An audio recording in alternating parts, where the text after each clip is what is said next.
आजचा दिवस कातकरी बांधवांच्या भेटीचा, मावळातील वळणावळणाची वाट आणि सोबतीला गर्दधडीचा अशा या निसर्गरम्य परिसरात खरं तर आज आम्ही निघालो होतो कातकरी बांधवांच्या भेटीसाठी. भाताची लागवड केलेली शेतं आणि हिरव्याने नटलेली रानं बघत बघत निसर्गाचा मनसोक्त आनंद घेत आम्ही या कातकरी बांधवांच्या वस्तीकडे निघालो होतो.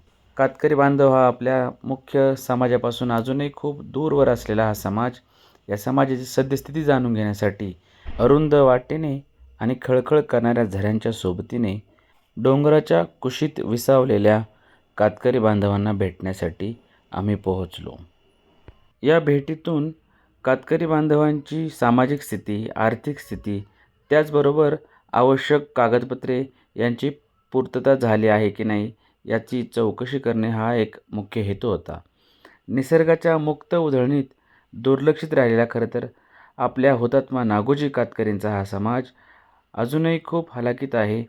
संपूर्ण दिवसभरात मी व माझे सहकारी देशपांडे सर यांनी मळवंडी, त्याचबरोबर थुगाव आणि पुसाने येथील कातकरी बांधवांना प्रत्यक्ष भेटी देऊन त्यांची आस्थेने चौकशी केली. खरं तर सर्वांनी भगीरथ प्रयत्नाने हा समाज मुख्य प्रवाहात येण्यासाठी प्रयत्न केले पाहिजेत. महर्षी कर्वे शिक्षण संस्थेने यात पुढाकार घेतला आहे. या कार्याचा छोटासा भाग आम्ही झालो याचा निश्चितच अभिमान वाटतो. कातकरी बांधवांच्या मुलांना काहीही करून शिक्षणाच्या ज्ञानगंगेत प्रवाहित करण्यासाठी आम्ही अखंड प्रयत्नरत राहू. धन्यवाद. भारत माता की जय.